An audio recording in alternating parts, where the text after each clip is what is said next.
I feel very cozy. Like if it's cold outside, but I'm under covers and stuff like that, and I'm cozy in there, like I prefer that. Um, Although it can be um, hard to get up in the morning, um, because you have to leave that comfortable environment and go into the cold air. But wait, oh, we've already uh, donated that one. All right.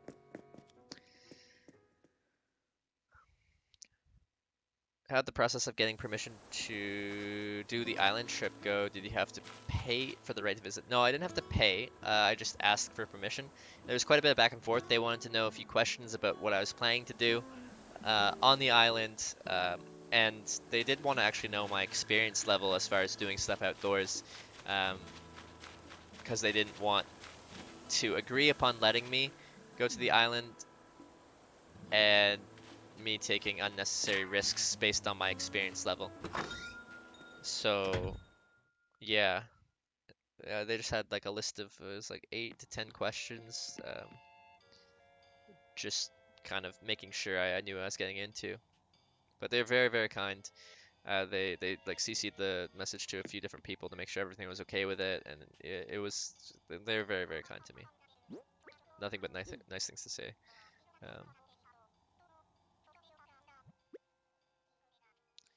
what we got? All right, 14 stars, 3 of those stars. We only need 4 more iron nuggets, so I'll probably get that tomorrow. That enough for the store, that is. We could travel to another island right now and probably get it, but I'm not gonna do that. Um, I'll just store this. I can probably just sell those. I'm not gonna collect a ton of fossils in my own home, I don't think. All right.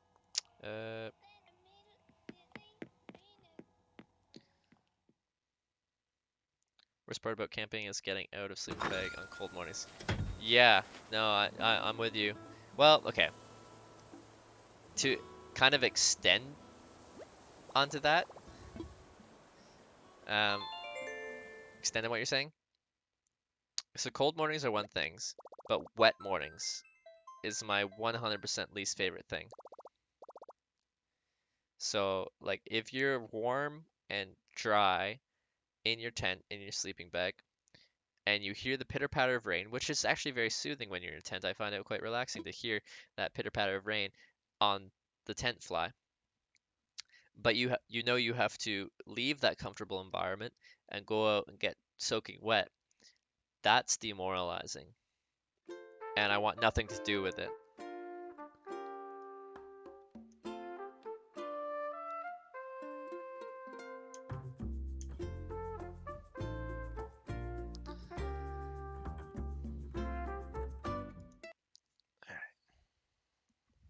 That's enough for that. All right, I'm trying to get used to this. Every time I change something, I gotta change my category. I always am in just chatting now, formerly IRL, and briefly traveling outdoors. We're gonna say this is now travel talk. Oh, don't need that.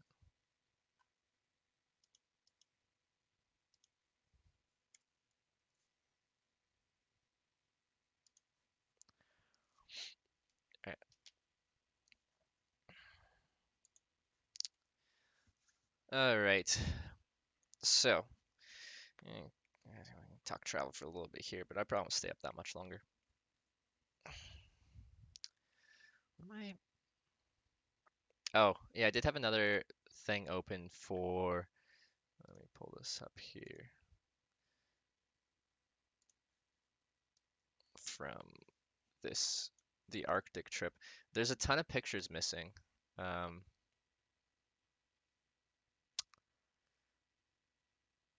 but like this was me camping out in Inuvik once I got up there, and that's a minus 40-degree sleeping bag, and I'm behind the North Mart in Inuvik there. Um, Up here. Where am I? Somewhere here. There we are.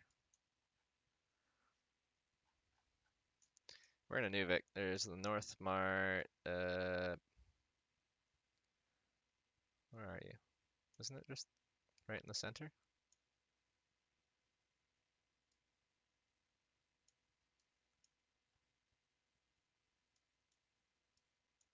Where's the North Mart? Am I KFC fast food? Elementary school.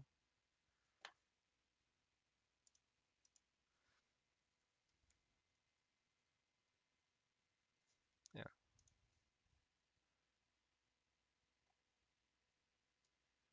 Ah, yeah. Okay, here we go. My mind was making it seem like it was bigger. It just doesn't really. I thought it would show up bigger. All right, so that that was when I showed up uh, in Inuvik that day. We were talking about hitchhiking to the Arctic.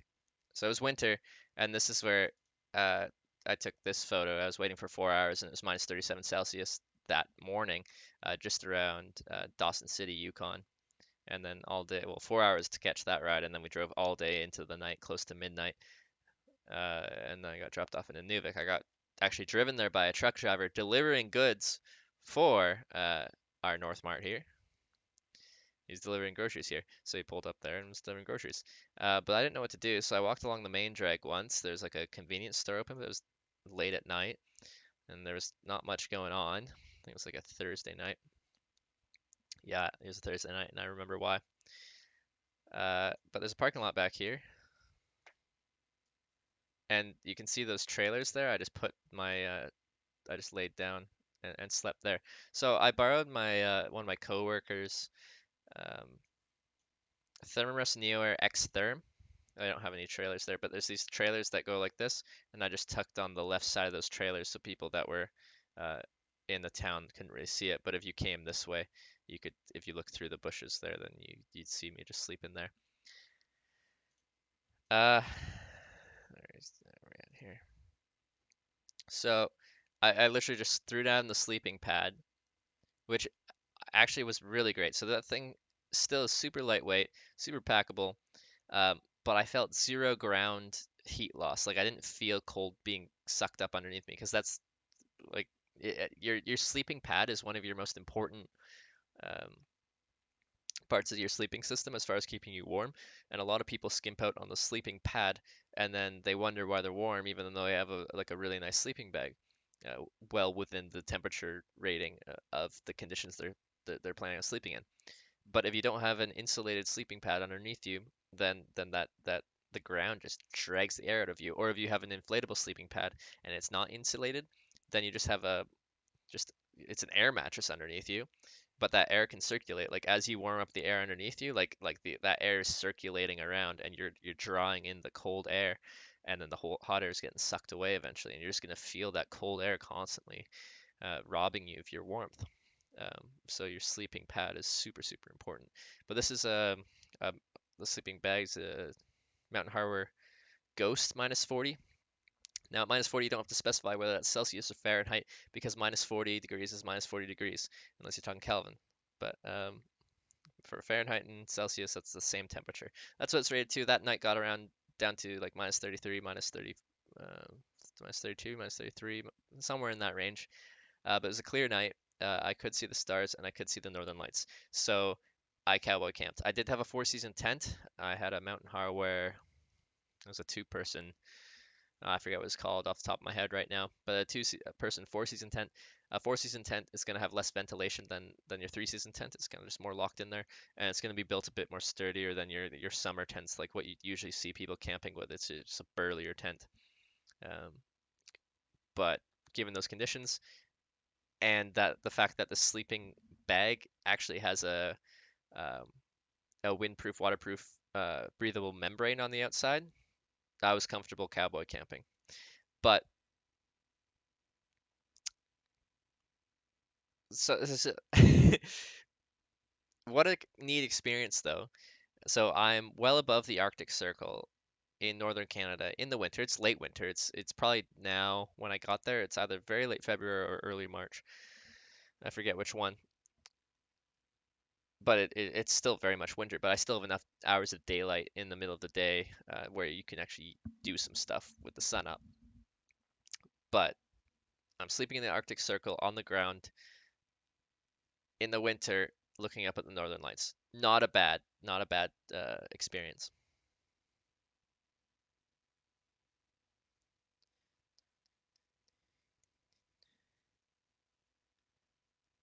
Oh, are you talking about the Edge thing? That's just because that came loaded on the computer. I don't use it. As you might see, I'm using Firefox. Wait, what's everyone's favorite browser? Are you gonna rip on me for using Firefox? You can if you want to. I don't know. I like Firefox for some reason.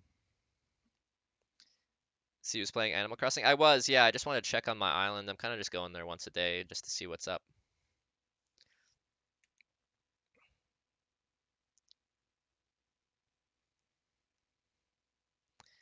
Firefox forever. Firefox chill. All right. Favorite browser is Hitch. Oh, thanks. Chrome is my favorite. Firefox seems to have many less issues. Edge every on my Android phone. Is Edge good on Android?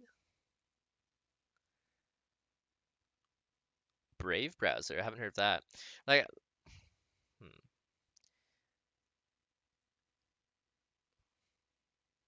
Safari. If something doesn't work with that, use Firefox. All right.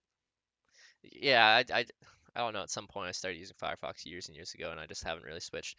Like the computers come preloaded with Edge, or like for Apple, you get your Safari and stuff like that. But I just download Firefox and use that. I like it. Um, what else? So yeah, it was took me 4 hours here, I am at mile zero of the Dempster Highway. Dempster See Highway. over there? It's minus 37 this morning, so it's kind of cold, but I feel good. Next stop, Nuvik. So at that temperature, having that handout so I could actually use the touch screen on the phone to like take a quick video hurts. It does not feel cold. It actually just feels painful. It, and then I throw my mitts on. Those were Black Diamond Mercury mitts, which are really solid mitts. Shove my hand back in there, and then I pretty much just flap my arm like this, like but with more space and so I have more time, more room to like get it going. And when you hit the kind of the most apex on your hand smacking down, that's pushing like blood from your arm into your fingers. You're forcing blood just by like centripetal. Is that the word? I took physics in, high school, but I don't remember the proper word. Uh, is that the right word? I don't even know. Into your fingertips, and it makes a big difference. And then once that warm blood is there, the mitts will insulate that well. Does that word like so that's the right word, but does it actually make sense in that context? It might not be at all. That's like when you're going in a circle and it like forces it out that way. Because it's not just gravity. You're like anyway. All right, but yeah, that's my suggestion. If you're getting cold hands and like you have to warm up your hand really quick, and I'll do that. You, some people that have watched me in colder climates, you might see me just occasionally just flapping my hands around, but not just like this, like big like smacking them down. Forces warm blood into your fingertips. Because once my fingers get cold, I can't. They don't function correctly.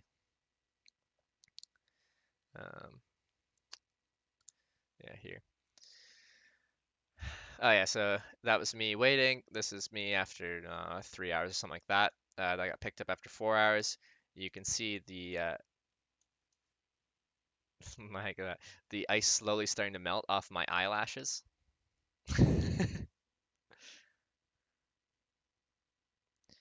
Centrifugal. Wait, so I feel like when I took physics in high school, they made a point of it was either one or the other. It's like most people say centrifugal force, but it's actually centripetal, or most people say it's centripetal, it's actually centrifugal. Uh, I don't remember which one's right, but one of them's wrong and it's like commonly misused or something. But yeah, a truck driver picked me up and he was delivering groceries to the North Mart. I wish I had some of the pictures from earlier in the trip because I actually did do it. Like, is it quite a trek up there? It's a long way. Distances in Canada, especially up north, are very spread out. I believe these are the Tombstone Mountain Range on the Dempster Highway.